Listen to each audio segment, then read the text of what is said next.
आपने अपने लिए ये प्रश्न नहीं किए हैं, ये संसार के कल्याण के लिए प्रश्न किए हैं। मैं तुम्हारे प्रश्नों को सुनकर गदगद हो गया। आप बड़े धन्य हो, आप बड़भागी हो। जो बड़भागी होते हैं, जो धन्यवाद के पात्र होते हैं, वो हमेशा समाज की, संसार के कल्याण की बात सोचते हैं। आपने देखा होगा, आज से कुछ समय पीछे जाओ तो पहले हमारे जो बड़े बुजुर्ग थे, उनका हृदय इतना विशाल था कि विद्यालय बनाने के लिए, हॉस्पिटल बनाने के लिए, गायों की सेवा करने के लिए एक एक, दो दो, तीन तीन बीघा जमीन दान में दे दिया करते थे। रास्ता बनाने के लिए जगह को दे दिया करते थे। अपना काम बिगड़ जाए लेकिन समाज का काम नहीं बिगड़ना चाहिए। और आज स्थिति देखो, मेड़ पर आदमी झगड़ा कर रहा है, जबकि अच्छी तरह जानता है कि इसको काटने से मैं 10-20 मन भी क्या बात है, पूरी जिंदगी में 10-20 मन कमा पाएगा उसमें से, और इतना होगा भी नहीं, लेकिन फिर भी साहब झगड़ा करना है कैसे भी करके। झगड़े में क्या रखा है, झगड़ों से हमें दूर रहना चाहिए। जिसकी एक श्वास का भरोसा नहीं है और हम जाने कितने आगे की सोचते हैं। अच्छा, सोच हमारी कैसी है, कभी बैठकर एकांत में विचार करके देखना। हमारा ही बेटा हमें कष्ट दे रहा है और ना चाहते हुए भी कुछ नहीं कह पा रही हैं, दिन रात जल रही हैं, भुन रही हैं। अगर बेटे से ज्यादा कुछ कहते हैं तो हो सकता है बेटा हाथ भी उठा दे, तो बेइज्जती हो जाएगी सफेद बालों की। तो कभी विचार किया है कि बेटा आपको कितना जला रहा है, कितना परेशान कर रहा है, क्यों? देखिए, आपने कभी न कभी पूर्व जन्म में उससे जरूर शत्रुता करके उसको कष्ट दिया होगा। आज वह इस जन्म में आपका पुत्र बन के आया हुआ है और ना चाहते हुए भी तुम अपने बेटे से कुछ नहीं कह पा रहे हो। बेवजह इस संसार में कुछ नहीं होता है, क्योंकि मेरा परमपिता परमेश्वर किसी के साथ किसी भी प्रकार की कोई भी गलती नहीं कर सकता, ऐसा मेरा विश्वास है। इसलिए सबको एक समान समझना चाहिए जीवन में। संसार एक रंगमंच है, यहाँ कोई किसी की स्त्री बन के आता है, कोई किसी का पुत्र बन के आता है, कोई किसी का भाई बन के आता है, अपनी अपनी सभी लीलाएं पूर्ण करते हैं और इस संसार से चले जाते हैं। इसलिए मात्र और मात्र एक प्रेम का रास्ता हमें चुनना चाहिए।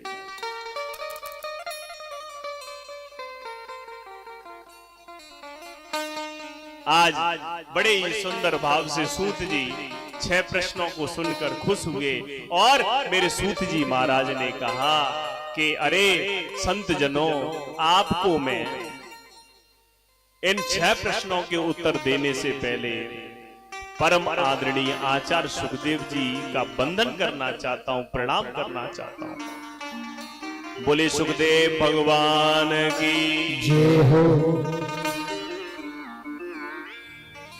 सुखदेव जी का जीवन इतना महत्वपूर्ण है मेरे संत जनों, कि ऐसा बताया जाता है कि मेरे सुखदेव जी महाराज अपनी माता के गर्भ में 12 वर्ष तक गर्भ के अंदर बने रहे। जिस गर्भ के अंदर जाने से जीव घबराता है, जिस गर्भ के अंदर निम्न प्रकार के जीव कष्ट भोगता है, उस गर्भ को मेरे सुखदेव भगवान ने क्या बना दिया? मंदिर बना दिया।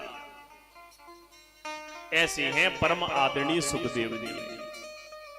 कोई 12 वर्ष बताते हैं और कुछ जगह 14 वर्ष भी लिखा हुआ है।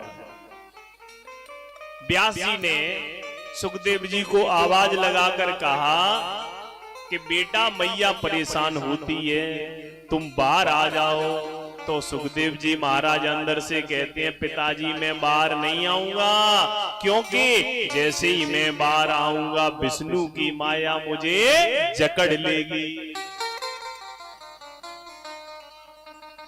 हाँ, यदि विष्णु भगवान स्वयं आकर मुझे वचन दें कि उनकी माया का मेरे ऊपर कोई प्रभाव नहीं पड़ेगा तो मैं आ सकता हूं, क्योंकि विष्णु की जो माया है वो बड़ी ही विचित्र है, बहुत बलिष्ठ है, अच्छे अच्छे ज्ञानियों ध्यानियों की भ्रगुटी टेढ़ी कर देती है। तुलसी बाबा भी रामचरितमानस में कहते हैं, भूमि परत डावर पानी, भूमि परत डावर पानी, भूमि परत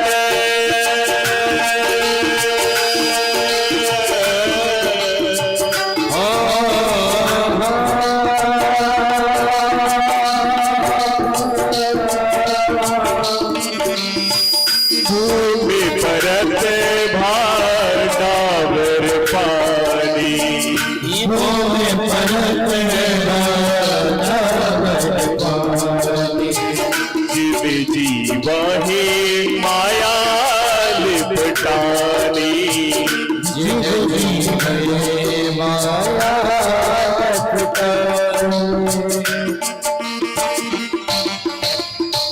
भूमि परत भा डावर पानी। जिस प्रकार से निर्मल जल जैसे ही जमीन से टकराता है तो वह मलिन हो जाता है,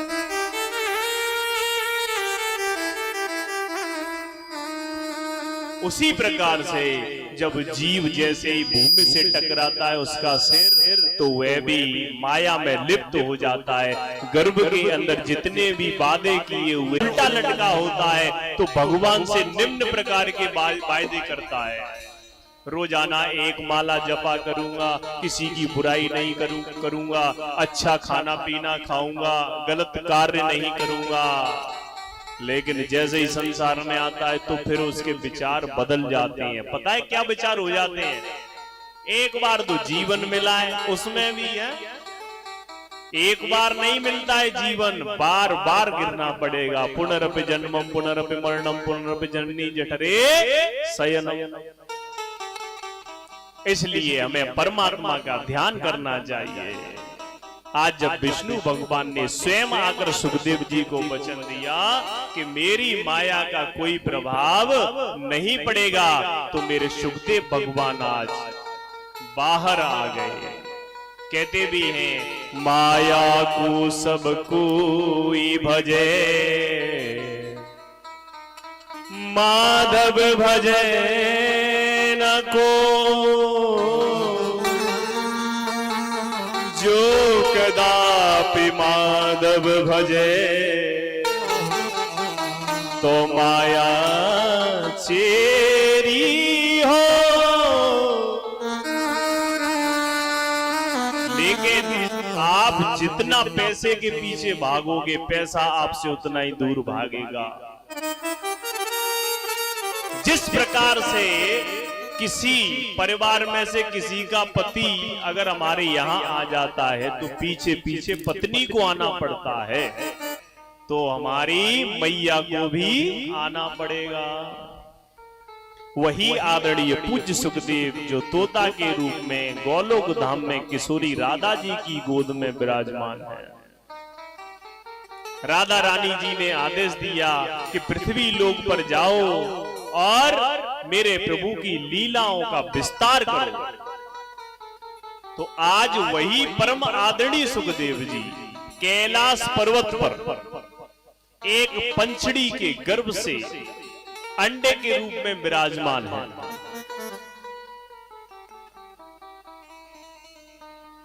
अंडे के रूप में विराजमान है। लेकिन मेरे नारद जी ने विचार किया कि सुखदेव जी का श्रीमन नारायण नारायण नारायण, श्रीमन नारायण नारायण नारायण, श्रीमन नारायण नारायण नारायण, श्रीमन नारायण नारायण नारायण, भजमन नारायण नारायण नारायण, भजमन नारायण नारायण नारायण।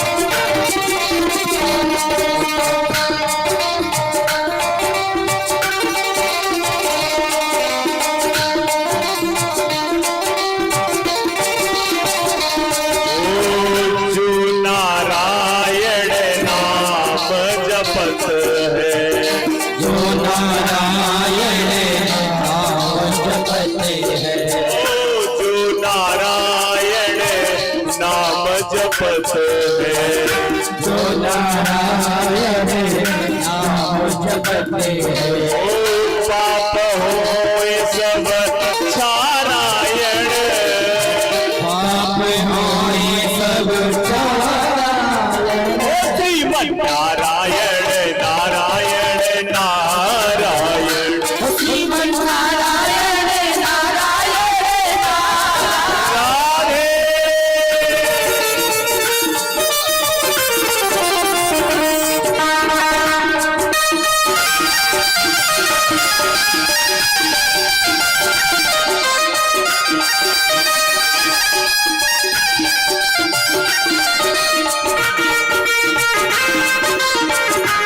गोविंद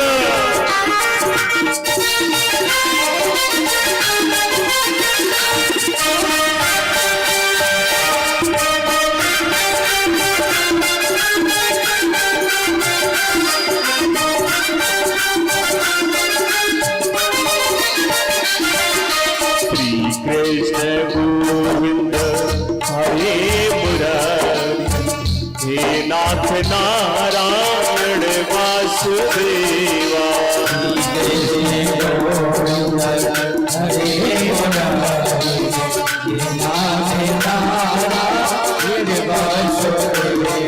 हे नाथ नारायण वासुदेवा, हे नाथ नारायण वासुदेवा,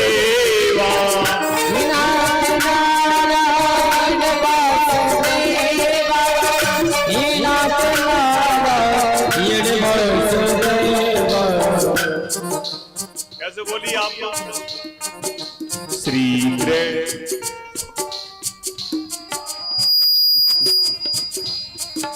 बस इतनी आवाज है। मुझे लगता है दूध दूध पीते ही नहीं हो, है? सब हे श्री कृष्ण,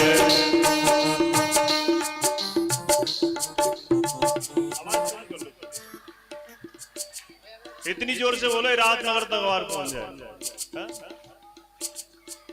कोशिश करनी चाहिए।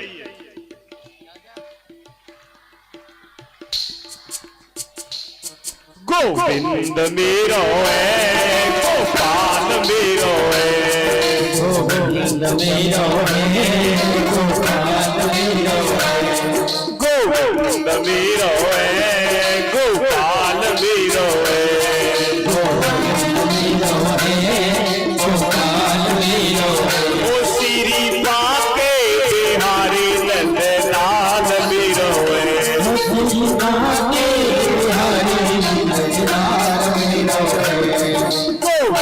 मेरो है, गोपाल मेरो है,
श्री कृष्ण गोविंद हरे मुरारी हे नाथ नारायण वसुदेव।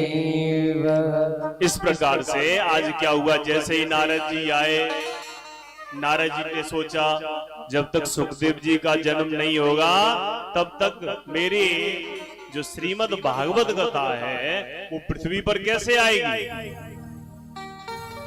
तो आज नारद जी पार्वती मैया के पास कैलाश पर्वत पर पहुंच गए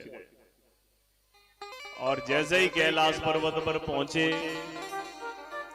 तो मैया से मैं एक बार विशेष आग्रह करना चाहूंगा, जो भी भक्तजन पांडाल में विराजमान है वो बातचीत नहीं करें बस, क्योंकि देखिए ये कोई साधारण दरबार नहीं है, ये मेरे ठाकुर जी का दरबार है और ठाकुर अकेला मेरा नहीं है, आप सबका भी है।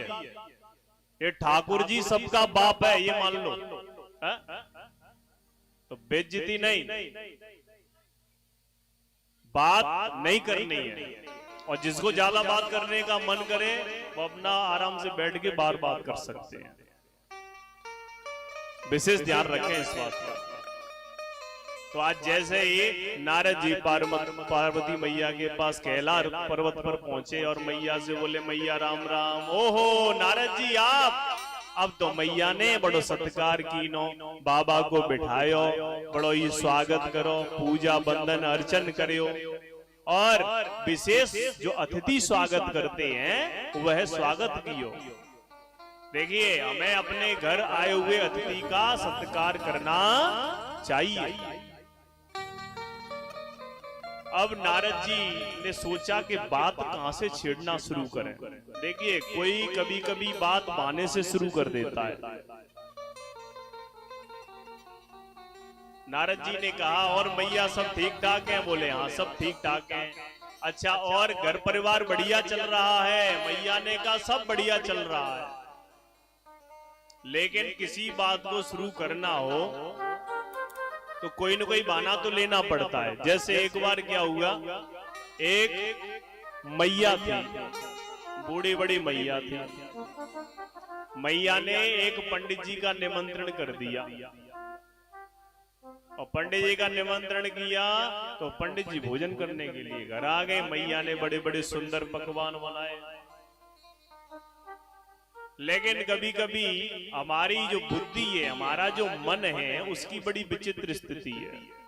लाखों की जो चीज होती है वो 2 कौड़ी की लगती है और 2 कौड़ी की चीज हमें लाखों की लगती है। ये मन का बड़ा खेल अलग है। मैया ने बड़े ही सुंदर सुंदर पकवान बनाए थे और मैया ने बनाए थे पापड़। अब मैया पापड़ परोसना पंडित जी को भूल गई।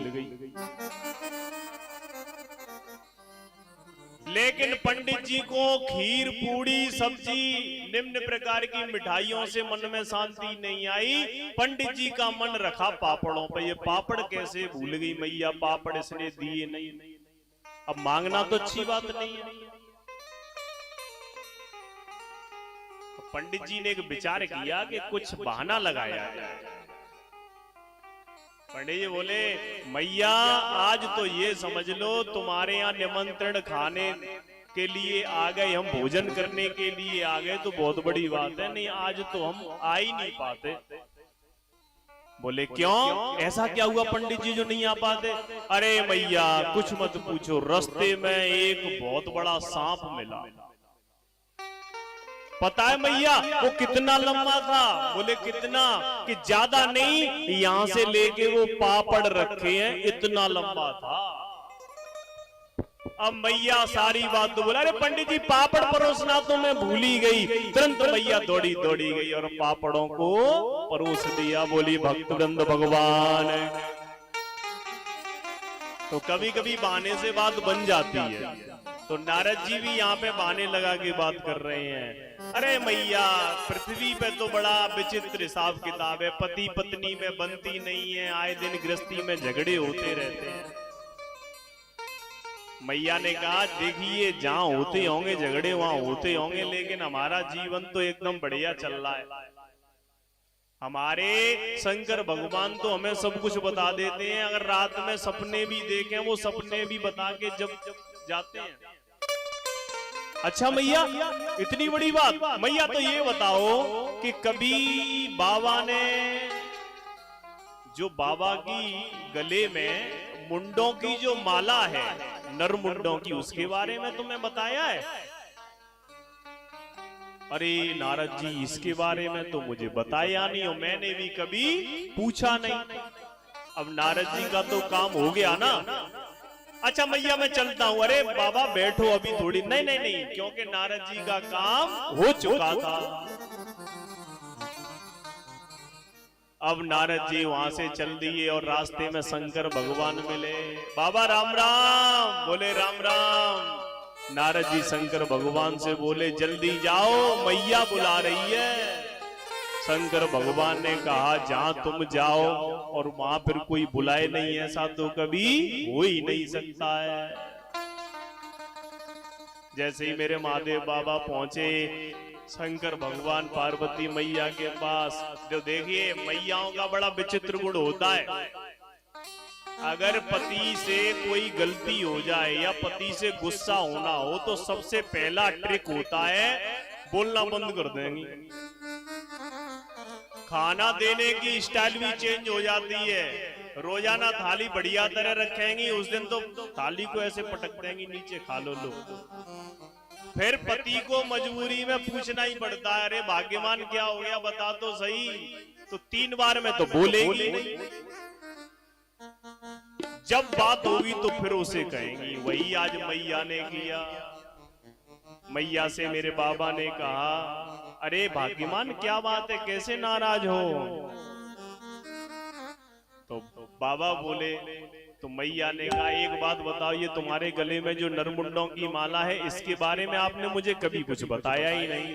मेरे प्रभु ने कहा आपने कभी पूछा ही नहीं। महादेव बाबा ने कहा कि वास्तव में यदि तुमसे प्रेम का सबसे बड़ा प्रमाण है तो वो यही प्रमाण है, क्योंकि आप जब जब मृत्यु तुम्हारी हो जाती है तो मैं तुम्हारे नरमुंडों की माला अपने गले में पिरो लेता हूं। अब तो मैया की क्रोध की पारी ना रहे हो, गुस्सा आना शुरू हो गया। बाबा एक बात मुझे बताओ, तुमने ऐसी कौन सी जड़ी बूटी खाए रखी है कि मैं तो मर जाऊं और तुम बोई के बोई बने रहे? तो मेरे महादेव जो शंकर भगवान है उन्होंने कहा मैंने अमर कथा सुनी है इसलिए मेरी मृत्यु नहीं होती है। अब तो मैया पीछे पीछे पड़ गई और बोली, अब समझ में आई तुम ऊपर ते काले हते सो हते पर तुम अंदर तुम बहुत काले हैं। अब तो मैं अमर कथा सुनूंगी। बोली सामरे सरकार की जय हो।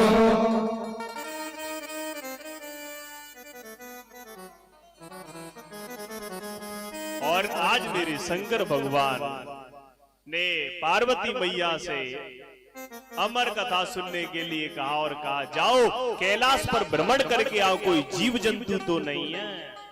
आज मैया बड़े ही भाव से बैठी हैं और बाबा कथा सुना रहे हैं। बोले शंकर भगवान की जय हो। जय जय श्री राधे शिव शंकर गोदा मैया को रही कथा सुना। ध्यान मगन है गई उमार लगी नींद में छाए, उमा के पद गए सोता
अरे नींद से गौरा जागी मन सोच करे अत भारी, नींद से गौरा जागी और सोच करे अत भारी, नींद से गौरा जागी मन सोच करे अत भारी, नींद से गौरा जागी और सोच करे अत भारी। बोली शंकर जी से प्रभु लग गई आग हमारे, प्रभु लग गई आग हमारी। आदि कथा सुनी है हमने, आदि कथा सुनी है हमने, आदि देव सुनाए हुआ के पड़ गए सोता, हो जरा सोता, हुआ के पड़ गई सोता, जरा गए सोता।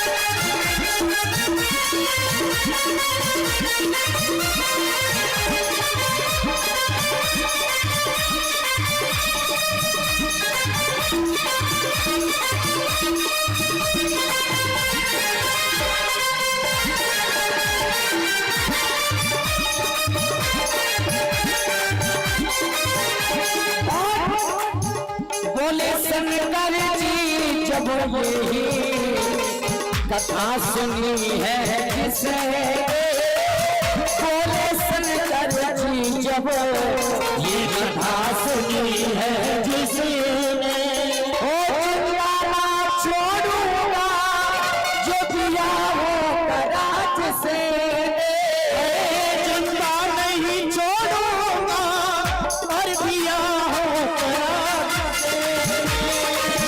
आगे आगे तोता भागे, आगे आगे तोता भागे, आगे आगे तोता भागे, आगे आगे तोता भागे, पीछे से खुदा खुदा के पड़ गए सोता, ओ करा के सोता, तुम्हारी बड़ी गई सोता, तेरा जय होता, तेरा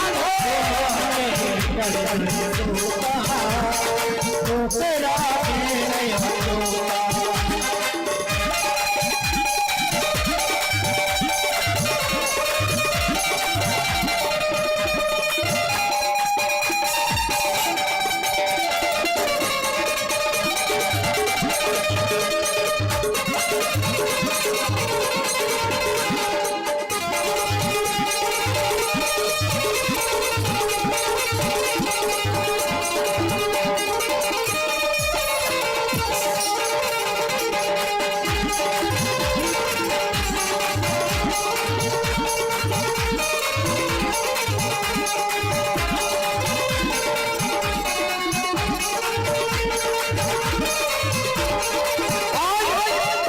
अरे भागत भागत तोड़ा और पहुंचो प्यास की बागी, भागत भागत तोड़ा वो प्यास की घर आगे,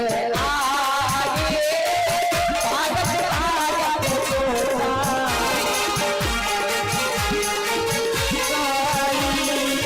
प्यास की पत्नी बटका रही छत पर देश सुखाए। झूमे रे झूमे झूमे झूमे झूमे इस त्योहार, नई रफ्तार इस त्योहार, नई रफ्तार।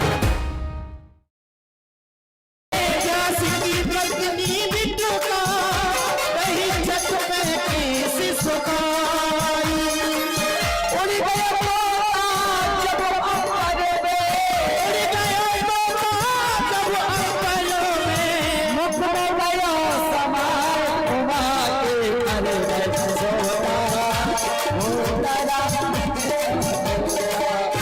घुमा के घर में सोता उतरा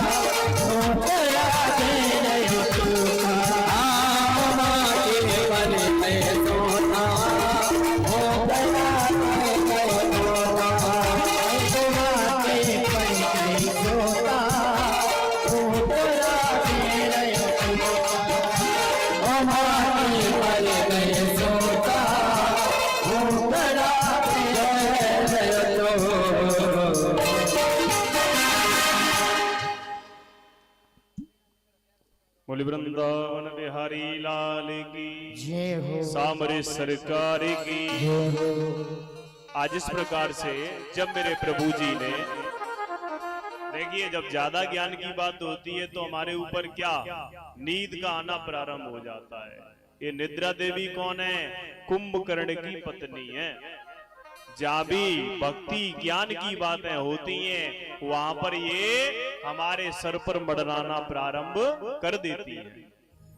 लेकिन जो भक्त ठाकुर जी का स्मरण करता है, ठाकुर जी की याद करता है, ठाकुर जी को अपने मन में विराजमान कर लेता है, उसके ऊपर इन दुष्टा का किसी भी प्रकार का कोई प्रभाव नहीं पड़ता है।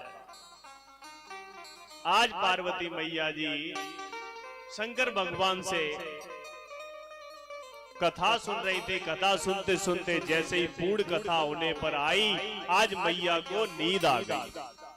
और जैसे ही मैया को नींद आई तो तोते का सबसे बड़ा गुण होता है कि उसे जो सिखाया जाए। आपने देखा भी होगा कई जगहों पर तोता राम राम भी करता है।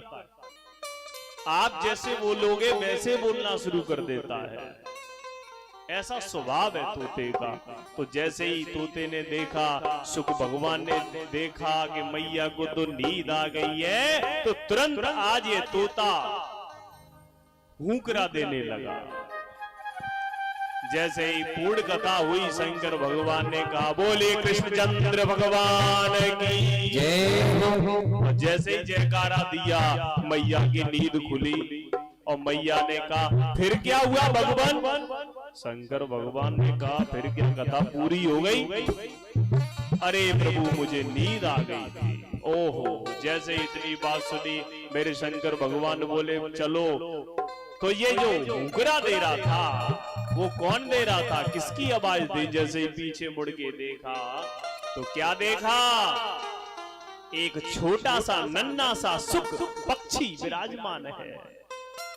मेरे शंकर भगवान ने कहा कि इसने कथा सुनी, इस बात का मुझे कोई कष्ट नहीं है, लेकिन इसने कथा को व्यास मंच के पीछे बैठ के सुना। देखिए व्यास मंच के कुछ नियम है। व्यास गद्दी के पीछे बैठकर कभी भी कथा नहीं सुननी चाहिए।